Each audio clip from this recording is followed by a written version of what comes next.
Okay, Miss Lacey Robinson, how you doing today? Good day. I'm doing good. How are you, Greg? Better now that you're here. Better now. Oh, that's awesome. Welcome to the Square Pizza Pod. I listen. I love pizza, so the name alone, and I love square that. pizza, honestly, is my favorite. So, Is Square Pizza really a favor, or are you just being kind to us right no, now? no, no, no. Square. I was a kid whose parents who owned a pizzeria. Is that So, right? like, I am a pizza connoisseur, and I happen to believe that square pizza, other than New York slices you can't beat, but square pizza gives you the best crust. I love. I wish I would have like uncovered that in my research, but I love that. I love that this is a true story. And so, okay, let's go wildly off topic already. And Okay. so, the parents' pizza shop, we're talking like Detroit style deep dish. We're talking like skinny school square pizza. Okay. So I was born and raised in Ohio.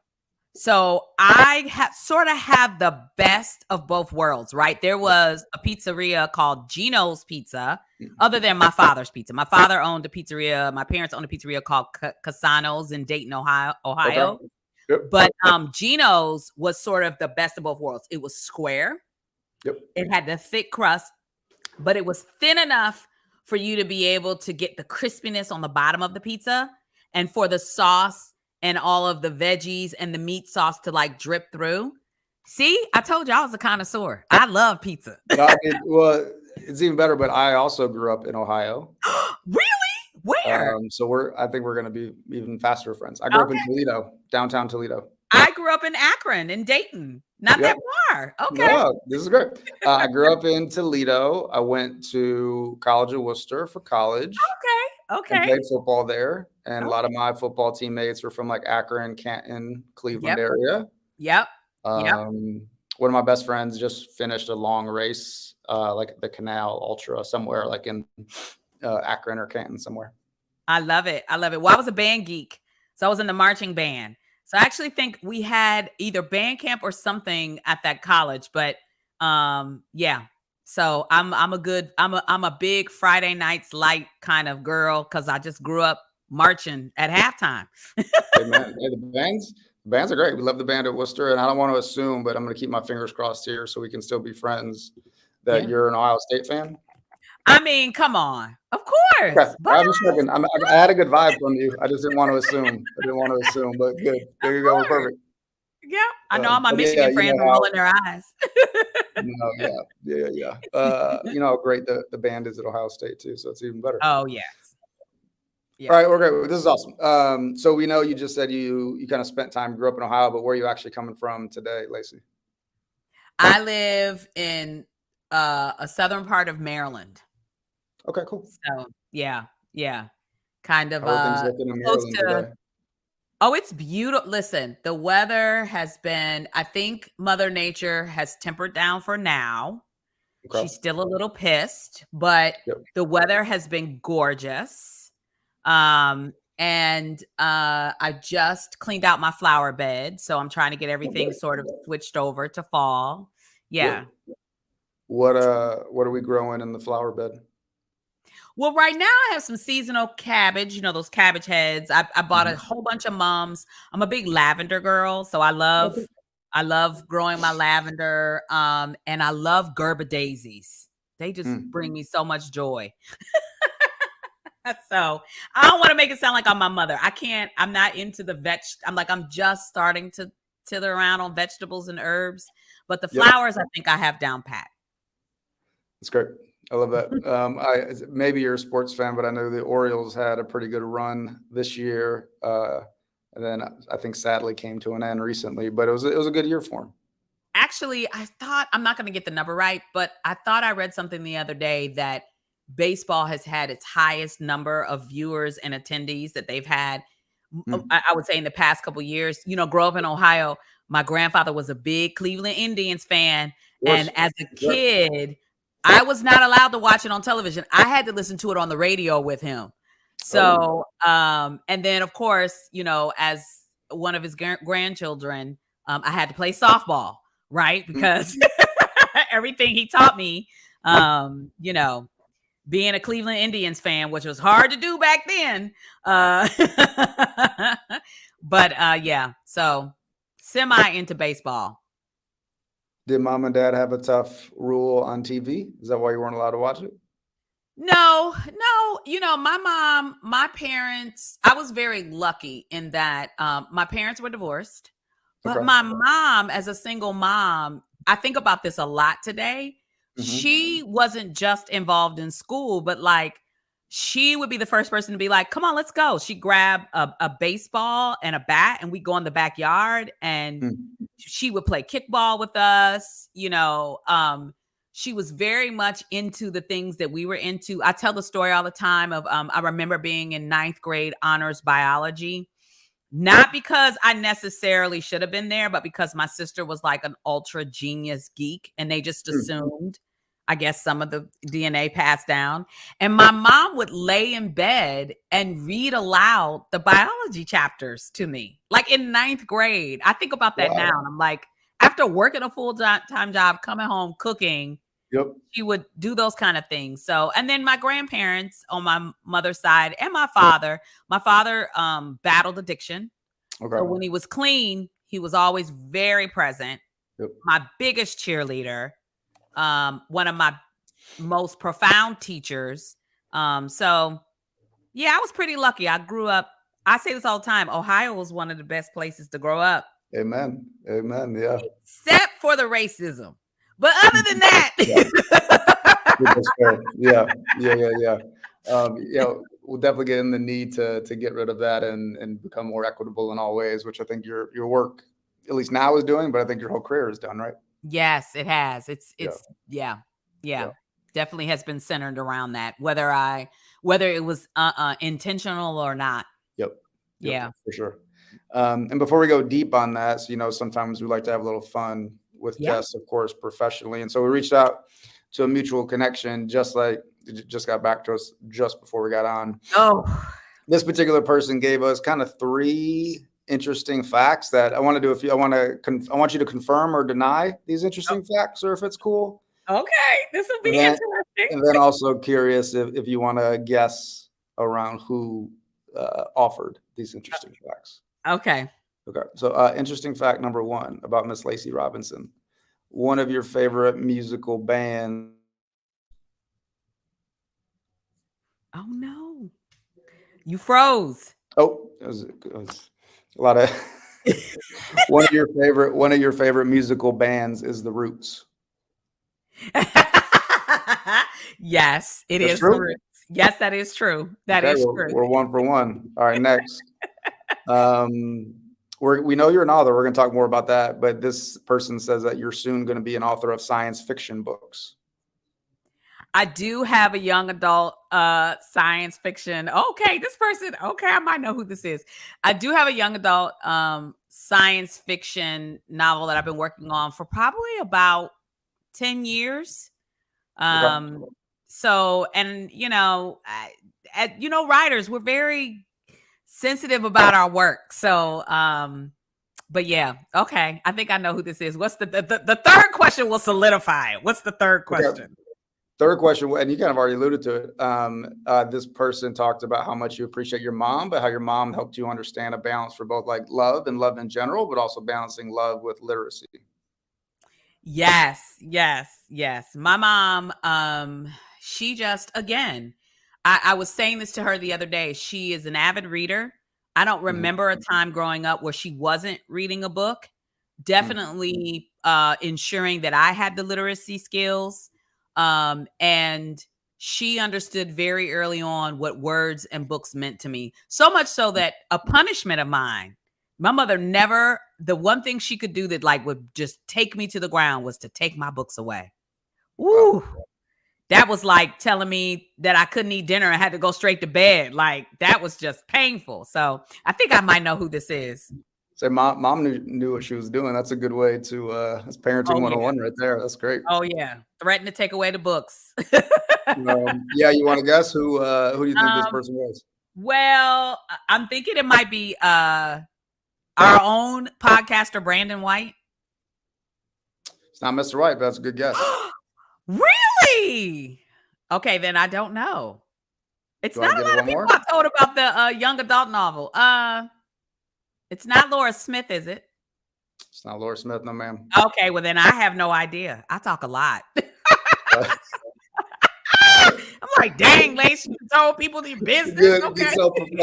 self-reflection exercise. The one and only Sharif El-Mekki. What? That is so funny. And Sharif is a damn good listener. Cause now Right. I'm flashing back to like when we had that conversation. Not only is he a good listener, but he's also like he holds stuff in his head, man. I Yeah. always sit in awe of him. So, blessings, Sharif. Thank you. Yeah, so shout out to Sharif. So for those that don't know, yeah, go check out and support Sharif, which is true though too, because when you chat with him, either we've had him on the podcast or just in general, he Yeah. will find, of course, very eloquent but timely ways to drop in quotes from leaders from the civil rights movements, from leaders from across the world, from leaders from California in like different sectors. Like the man is like a quoting machine, but Yes. and not in a way where it's like obnoxious, but in a super genuine and rightful way from like all bounds and reaches of literature and leadership, which is incredible. Yeah. Well, you see what I got behind me. This is not Yeah, a Zoom. I have a wall that I've decided that I'm going to put as many words, quotes on it as it'll possibly hold. I love that. So I appreciate a person that can pull it out. I may not always get it right, but I understand why he holds on to words like that. Yeah. Yeah. Well, thank you, Sharif. Shout out to him. Okay, so Ms. Lacey, I know we got so much we could talk about and already covered a good amount, but the incredible work you and your team are doing at UnboundEd. I know many people out there listening to this know about you, know about the work, know about the different programs you guys offer. But if you're meeting somebody in the elevator and you're giving them the pitch about the work you guys do at UnboundEd, what's that pitch? Yeah, man. So I have to do this all the time because Yeah. people say to me, like, so what is it that you do? Mhm. And my quick response is I have the honor and privilege of leading UnboundEd and being the chair of the board of CORE, our subsidiary, where we seek to find the justice in the details of teaching and learning. We Mm. are the largest K-12 professional learning provider in the United States that puts equity at the center of our design as we support educators and leaders in fine-tuning, growing, and implementing their instructional core. Mm. And that is the heartbeat of our work. We believe that if we focus on the leaders and the educators, we pour into them, they will pour into the students. The students are our ultimate clients, I would say. Yep. And no easy feat doing all those things. And so if somebody asks you, if somebody wasn't as familiar with the curriculum work, the standards work, the equity work, how do you kind of break that down in a way that maybe somebody outside education would understand? Yeah, so I say we provide moments in spaces and places in person through, I would say, technology, where we ask educators to sit shoulder to shoulder with us, and we do something where we say we make our brain sweat. We Mm. examine the instructional core around ELA, math, science, the science of reading, and the 5 components where we ask folks to start to unpeel the layers behind the utilization of a high quality instructional material, the pedagogical content moves, the skills and knowledge that is needed in order to enact. And here's where the big piece of our work comes in order to enact what we call our GLEAN framework. So we ask educators to consider, is it grade level, engaging, affirming, meaningful instruction? Hmm. We believe that if we focus on our students who have historically been exposed to the most marginalized conditions in these United States in the educational system, which happen to be brown, Black, socially economic disadvantaged students. If Right. we focus on them, we then get all of them. Because the truth is, in the United States, our education system, I say this all the time, our education system has a cold. But to our students who are brown and black, who are socially economically disadvantaged, it comes out as a pneumonia or COVID because they are set as a disadvantage. And on top of that, they don't have the automaticity of privilege that will help them swerve in and out of moving through our world with some of those disadvantages. And so we focus on those communities because in the United States, there is a predictability of student achievement by race, ethnicity, and social economic status. And it is our purpose to completely dismantle that. I love that. And to go deeper there, you spoke about, obviously the professional learning that you all put on and do. And to go deeper as examples, this can be in front of teachers, in person, via Zoom, something like that, and or inside, like different helping support rigorous instruction, but equitable instruction, as you said. So now we're talking about like state level standards and different parts of the curriculum that you guys are influencing in a way that's more equitable. Is that a fair synopsis? That is a fair synopsis. We do everything from well, my grandfather used to say from the rooter to the tutor, but that's a whole nother conversation. But we do everything from school walkthroughs to curriculum implementation services through CORE, through our national institute. We've launched local summits because we want to be able to bring what we do to institute to local school systems. We do State Department trainings. We have a platform called the Ecosystem where you can log in and you can get all kinds of articles, vlogs, blogs. We offer asynchronous training on there, as well as we are starting to input some of our partners' work, because we believe that the more collaborative and connective we could be in this work, the greater movement we can have. So because we have UnboundEd, the nonprofit, and CORE, the subsidiary, we actually offer a full menu suite of services for support for school systems and individual teachers. And I know you mentioned kind of like the current state of the United States and education in the United States. And I thought that metaphor was really spot on. But I think also read an article or maybe a blog post recently around kind of, I think what you called like your love or your duality of love for America. I think sometimes it may be lazy for people to assume that if you say one thing around like equity and equitable outcomes, you hate everything and want everything to go away. But I think the way in which you positioned it was really intriguing and insightful. So curious if you feel comfortable kind of sharing more about how you think about the duality of America and your love for it. Yeah, I mean, listen, I say this all the time as a world traveler, as a daughter of a father who was in the Air Force. I have cousins that are in the military.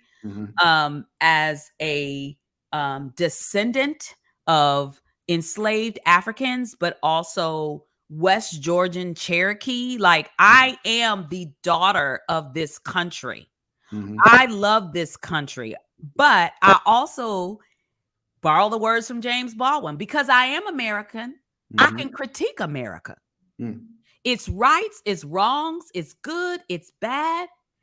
And I say all the time, it is like a love affair. It is a relationship that I am in. And everyone knows that, first of all, relationships aren't perfect. Second of all, when you are committed in a relationship, that means that you stand in the good and the bad. That means that you provide your feedback. That means that you tell the truth when it's hard.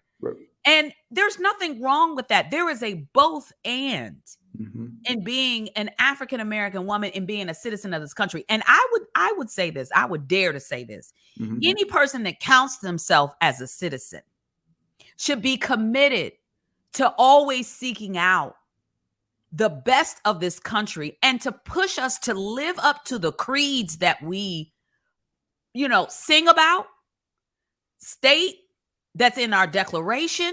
And so, it's a love affair. Sometimes I use the analogy that it reminds me of the relationship I had with my father. I loved my father. He was one of my role models. He was my champion, my cheerleader, but my father battled with addiction. And so there were moments in my life where I had to stand firm and put up boundaries. I had to stand firm and tell him the truth, but it was in love that I told that truth.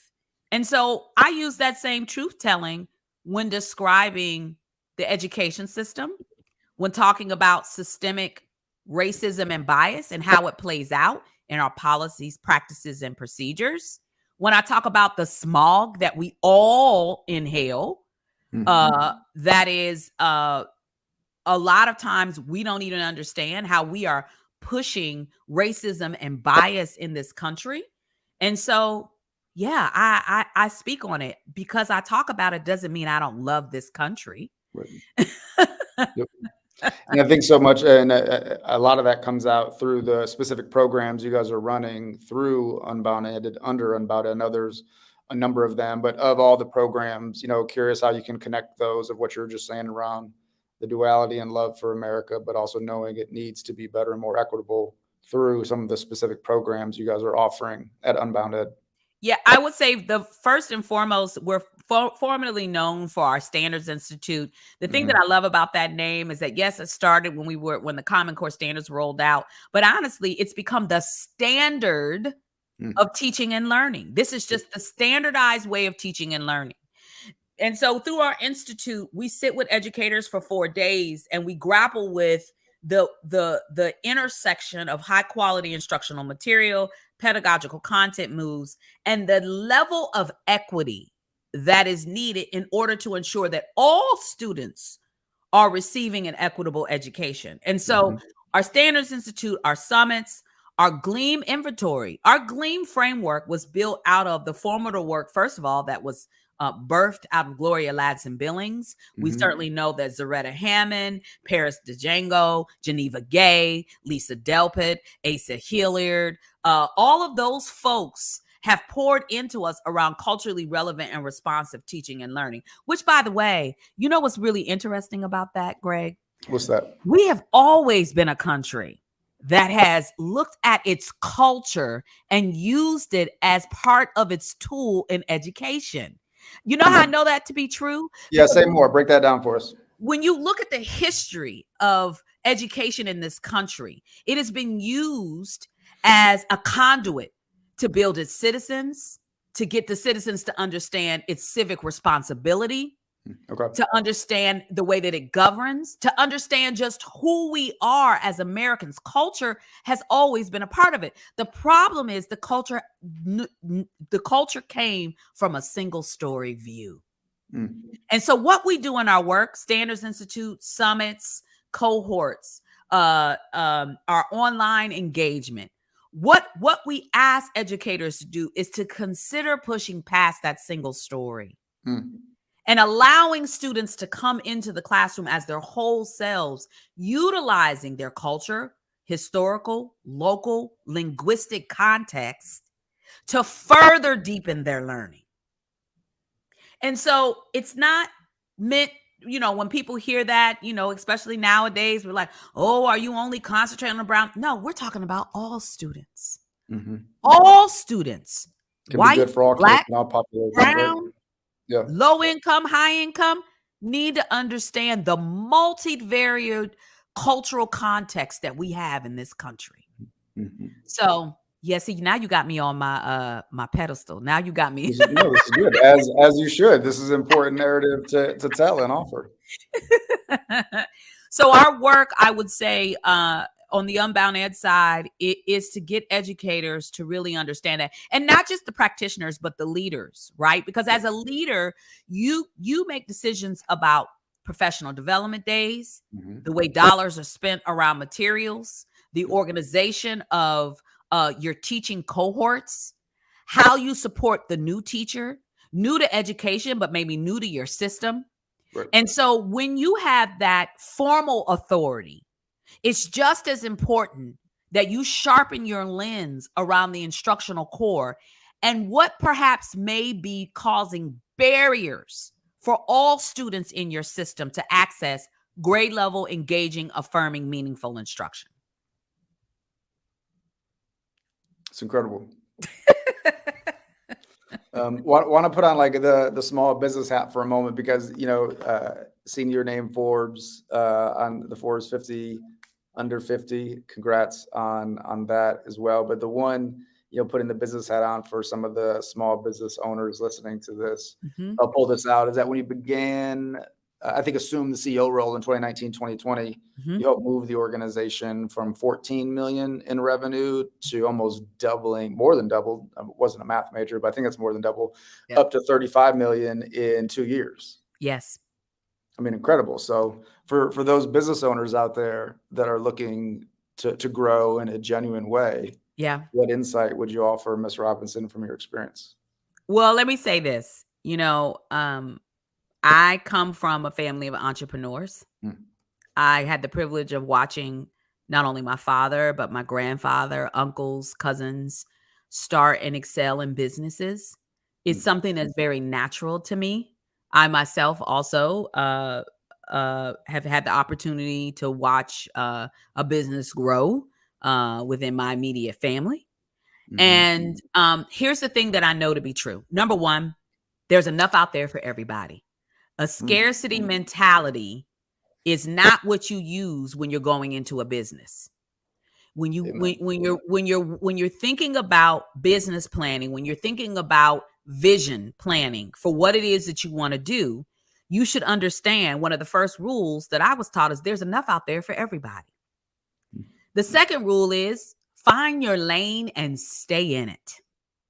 There's enough out there for everybody, and there are many, many, many, many, many lanes and I would say this for whatever industry that you're in, that you can get in, but the importance is to stay in your lane. I drive a car, and as soon as I start to veer into the lane, it gives me that warning signal.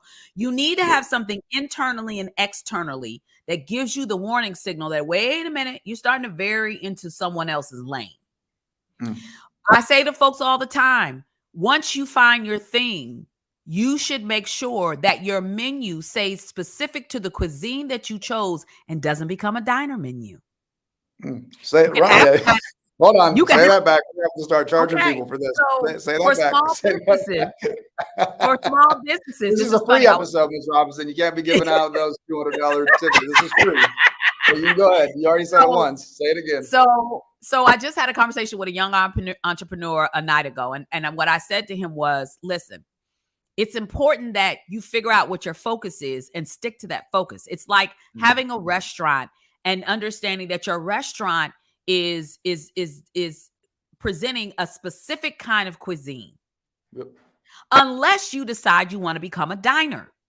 And any well-known diner, right, has a varied amount of cuisines. But in order to become a diner, you have to have expertise internally in order to dole out all of those different type of cuisines. So as a small business owner, figure out what your cuisine is. You cannot be Chipotle, McDonald's, Burger King, Wendy's, and Chick-fil-A all at the same time. Right. So that is part of what I think when I look across, whether it's businesses in the educational sector, across other sectors, that I watch businesses, they kind of ebb and flow with the times. Or here's the other thing, they ebb and flow with what the funding says. Yeah. You got to find your lane and stick to it. Yep. Now that was free. Subscribe to the Pantheon to get more. I'm just That's right. We don't got one. We don't got one yet. It's all free. Great. And so you've taken all this work with Unbound, also like the work of your lived experience in Ohio and in other places, and then obviously your business savvy as well. I think rolled some or all aspects of it into this new book you have, Justice Seekers. Yes. So tell us more about the book. So I say that Justice Seekers is my love letter to educators. Wow. It is our love letter. It in its pages hold the truth of what I experienced as a student early on in my teaching career, as a coach, and as a district leader. It holds the experience of historically looking back at our education system and the way that the dismantling of our teaching corps, particularly around Brown and Black educators after Brown versus Board of Education, and what those implications look like now. It situates and explains who we are as UnboundEd and why we chose to have equity at the center of design.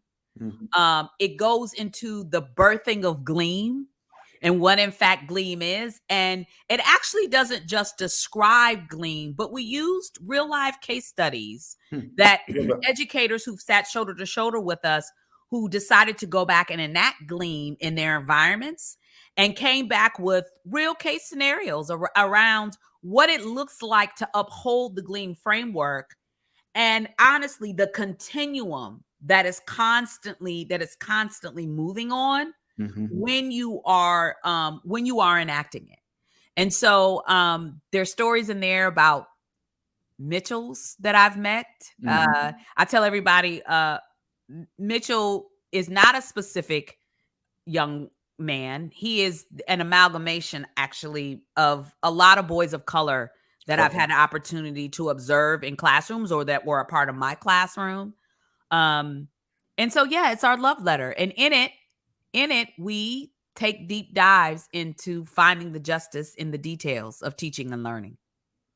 And I know there's going to be so much in it. We like to talk a lot about kind of implementation and action in our work at SHRMCO. So curious, what's maybe one thing you hope educators can implement after reading this love letter?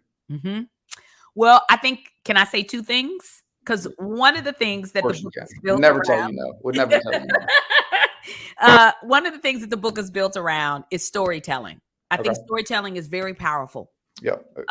And so I really stand on and believe in it. And when I say storytelling, I mean that educators need to have an opportunity to get together, not only at teams, but across teams and at schools, and share their own stories of who they were as students and how those stories and that experience may or may not be implicating them in their teaching career. Educators need an opportunity to gather together and to name what they do really, really well and what they need support in. They need to be able to gather together and have what we call here at UnboundEd, not just performance orientation, but learning orientation. That's having the audacity to be frank and to be vulnerable about what your own teaching prerequisites you might be missing. Right? And so I would say in this book, we go through, we certainly stand up Gleam, but in the back, at the very end, I give the 3 charges. I have it marked here. Don't mind. And I say that I ask that first educators don't look away. It's easy to do. It's easy to go in with your coffee cup and plop down, open up your lesson plan book, and you know that you're not reaching all the students, and you know that you may be struggling on how, but don't look away. I ask them to be bold in their speech. Be bold about the kind of support that you need. Be bold about going to the school, and be bold as an administrator going to your district to say, you know, this program you're asking us to implement is just not working for our kids. Love that. Yep. Amen. And the last is to be bold in your actions. And I say this to educators because I feel educators oftentimes feel very powerless. But we actually do have a lot of power. We have power in developing our own pedagogical content knowledge. We have power in developing relationships with our students, families, and communities so that we can be advocates of them. And we have power as a collective community to decide to get together and to join forces in pushing away the barriers that we know exist in our systems that are hindering our students from grade level engaging, affirming, meaningful instruction. Where can people buy this book, Ms. Robinson? Come on now. There's Barnes and Nobles, any bookstore. Honestly, I went to Barnes and Nobles the other day and my mother was like, there's your book. So cool. That's great. Amazon. You can go to our website, unbounded.org. When you click on the webpage, there's a link there that takes you straight to where you can purchase the book. Just about any book provider. And I know you are a writer and a love of books, as you say. Is this your very first kind of book being published at this level or one of many? No, this is my first. Wow. This is How my exciting you must be to start it, finish it, put a cover on it, put a title on it, and send it out into the world. yes, but I think like most writers, it's so many other stories that haunt me. Yeah. Yeah. Well, that's why book two. That's when the second book comes out. You move everything over to the second book, right? Exactly. Um, okay, this is great. Let's get you out of here on a few fun and hopefully some rapid fire questions. Okay. Yeah, I know we talked about, purchasing the book. We'll put that in the show notes. But what else can our audience do to either support you, Unbound, or UnboundEd? Yes. So I'd say first and foremost, go to our website, unbounded.org. Also our subsidiary website, Core Learning. You can go in and click and learn about all of our various programs and summits and institutes. We have a leadership institute that we're launching for the very first time in February Oh, cool. because leaders have demanded that we pull them together to talk about the how, right? And so state, district, and local leaders, we're pulling it together in Anaheim in February. Cool. We have a math leadership learning pathway and new program that we just rolled out after doing a seed grant and studying how do we get leaders to really examine building academic identity in students. Because we know it flows from the leader on down, the decisions that they make. We have an exciting new science pathway. So all my science teachers, all these years you've been asking me, come on to Institute because we have that pathway now. Of course, we have our cohort program that's by semester now for district leaders and school leaders. So go on our website, go on CORE's website. Listen, the science of reading components is here. And it's not just for our primary teachers. Everybody should understand the 5 components. Everybody should understand structured literacy in order for us to have a just education system and ensuring that all students come out literate. That is the pursuit of happiness, right? That we should be securing in all students. So I would say go to the CORE website for more information about that. As a former middle school and high school teacher, Institute's definitely something that I would have benefited from, and probably still would benefit from, of course, to be honest. I know we talked about music earlier, but what current musical artist are you listening to? Oh my gosh. So many. Well, I listen to Nina Simone radio all day, every day as I'm working because all the Bill Withers and all of that. I love Robert Glasper. Of course, this is the 50th anniversary of hip hop. So I've been blowing out all my old school, hip hop artists that I love to go back to. So Salt and Pepper, KRS-One. Oh my gosh. Oh, can I say his name? I don't know if I should say his name. You've already dropped so much. Go for it. I'm intrigued. I love Talib Kweli. I love Mos Def, even though he goes by another name now. All of those artists, Common, all of them. Okay. Yeah. LL Cool J, De La Soul, and that whole crew just came through Charlotte. I think in honor of the 50th anniversary of hip hop. I think that they're going on tour in honor of that, which is cool. Yep. Queen Latifah. Come on, let's do it. Perfect. And last question, Ms. Robinson, remind you of? You said, what does Square Pizza remind me of? Yes, ma'am. Oh, come on now. Friday nights in Ohio, right at the beginning of fall. Good time to be in Ohio. Oh, and we would order that pizza and we would come in from band practice or from a football game. And that pizza would be hot, and we would just sit at the kitchen table, listen with the grape soda. I'm gonna say it the way we say it in Ohio: grape pop with our grape pop and our square pizza with the cheese stringing. Oh yeah, so square pizza. You know what square pizza is? Square pizza is a pie that pushes past the boundaries of what a pie should be.